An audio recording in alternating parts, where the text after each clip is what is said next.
पाकिस्तान का नाम सुनते ही लोगों के दिमाग में बस एक ही बात आता है, आतंकवाद, सियासत या फिर झगड़े।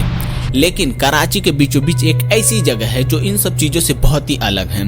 एक ऐसा जगह जहां रात होते ही कुछ ऐसा जाग जाता है जो इंसानों को हमेशा के लिए रोक देता है। उस जगह का नाम है मोहंता पैलेस। साल 1927 के अमीर व्यापारी शिवरत्न मोहंता ने अपनी बीमार पत्नी के लिए यह शानदार महल बनवाया था। कहा जाता है उन्हें उम्मीद था कि समुद्र का ठंडा पानी और शांत वातावरण उनकी बीमार पत्नी को ठीक कर देगा, लेकिन किस्मत को कुछ और ही मंजूर था। उनकी मौत हो गई और उसके बाद से ये महल कभी पहले जैसे नहीं रहा। कहा जाता है तब से लेके आज तक मोहंता पैलेस के दीवारों में उनकी आत्मा कैद है। रात होते ही महल की गलियारों में किसी के कदमों की आहट सुनाई देती है। ऐसा लगता है कोई है, पर गार्ड पहुंचता है तो वहां सन्नाटा के अलावा कुछ नहीं रहता। एक गार्ड ने कहा था, मैंने एक लाल साड़ी पहनी हुई एक औरत को देखा, मुझे लगा कोई पर्यटक होगा, पर पास जाके देखा तो उसका चेहरा था ही नहीं। स्थानीय लोगों का कहना है अगर कोई भी इंसान रात के समय यहाँ रुकता है तो उसे किसी न किसी रूप में जरूर दिखाई देती है।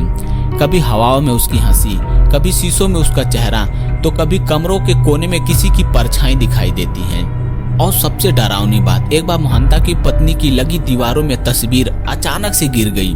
ऐसा लगा किसी ने फेंका हो।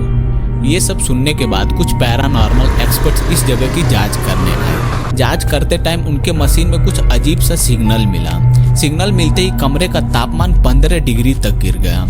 उनके रिकॉर्डर में एक औरत की आवाज रिकॉर्ड हुई कि मैं यहीं पे हूँ। ये सुनते ही उनके हाथ पैर कांपने लगे और वहां से भाग गए। उसके बाद से कोई भी सर्च टीम उस जगह पे वापस नहीं आई। कहते हैं मोहंता पैलेस सिर्फ एक हॉन्टेड प्लेस नहीं बल्कि जिज्ञासा में आए हुए लोगों को अपनी तरफ खींच लेता है। कहा जाता है एक फोटोग्राफर रात के समय महल की फोटो खींचने गया था।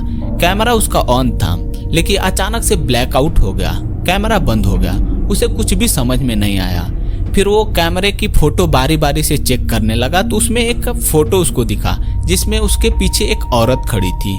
ये देखते ही वो डर गया। लोग कहते हैं शिवरत्न की पत्नी आज भी वहीं पे है। बीमार होने की वजह से वो अपने पति से मिल नहीं पाई, जिसकी वजह से उसका आत्मा वहीं कैद हो गया। जब चांद पूरा होता है तो महल के छत पे उसकी आत्मा दिखाई देती है कुछ सेकंडों के लिए। आंखों में आंसू रहता है पर चेहरे पे एक मुस्कान रहती है, जैसे वो आज भी किसी के इंतजार में है। अगर आप कभी कराची जाएं तो प्लीज उस जगह पे रात में ना जाएं, क्योंकि कुछ कहानियां ना सुनने के लिए होती हैं, जीने के लिए नहीं होती हैं। अगर आपको ये कहानी पसंद आई तो वीडियो को लाइक करो, चैनल को सब्सक्राइब करो और कमेंट करो कि ये कहानी आपको कैसी लगी।